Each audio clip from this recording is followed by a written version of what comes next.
गंगा के ऊपर अगवानी घाट और सुल्तानगंज घाट को जोड़ने वाला निर्माणाधीन पुल कल अचानक से गिर जाता है।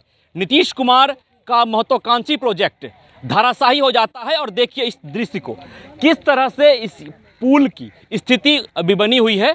और कल अचानक से शाम में इस पुल का एक बड़ा हिस्सा पानी में गिर जाता है। और यह पहली दफ़ा नहीं है जब नीतीश कुमार का महत्वाकांक्षी प्रोजेक्ट धराशायी होता है। इसके पहले पिछले साल भी अप्रैल के महीने में यह पुल का एक हिस्सा पानी में समा जाता है, लेकिन उसके बावजूद सरकार सूद नहीं लेती है, सरकार इस पर संज्ञान नहीं लेती है। और जो भ्रष्टाचार में संलिप्त हैं, चाहे वो पुल निर्माण कंपनी हो, चाहे मंत्रालय, जब इस पुल का शिलान्यास किया गया था तो उस वक्त बिहार में एनडीए की सरकार थी।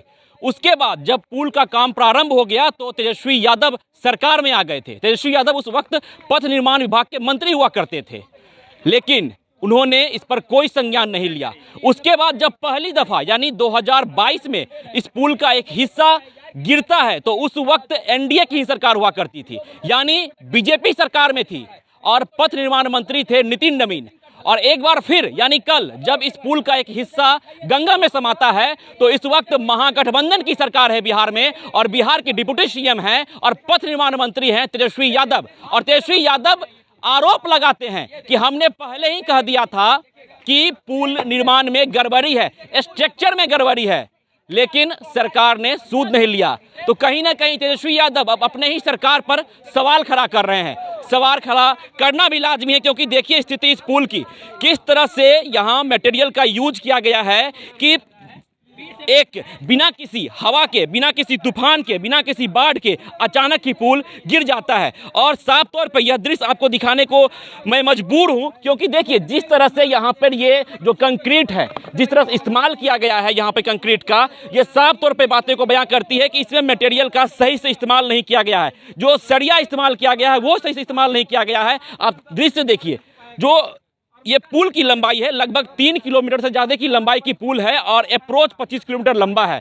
और लगातार इस पुल पर दुर्घटनाएं हो रही है, लगातार यह पुल कहीं ना कहीं से ध्वस्त होता जा रहा है। इसके पहले यह पुल गिर चुका है, उसके बाद फिर गिरता है, लेकिन सरकार सूद नहीं लेती है। हाँ, अब मुख्यमंत्री नीतीश कुमार यह जरूर कहते हैं कि संज्ञान लिया जाएगा, लिया गया है, और सरकारी तौर पे जो भी अधिकारी इसमें संलिप्त हों, चाहे वो मंत्रालय के लोग हों, चाहे वो जो एसपी सिंगला कंपनी है जो इस पुल को निर्माण कर रही है, वो इसमें संलिप्त क्यों न हो, उन पर कठोर कार्रवाई की जाएगी। तेजस्वी यादव अगल सवाल खड़ा कर रहे हैं, बीजेपी अलग सवाल खड़ा कर रही है और इस्तीफे की मांग कर रही है। लेकिन मुद्दा यह है कि आखिर इतनी बड़ी गड़बड़ी होती कैसे है।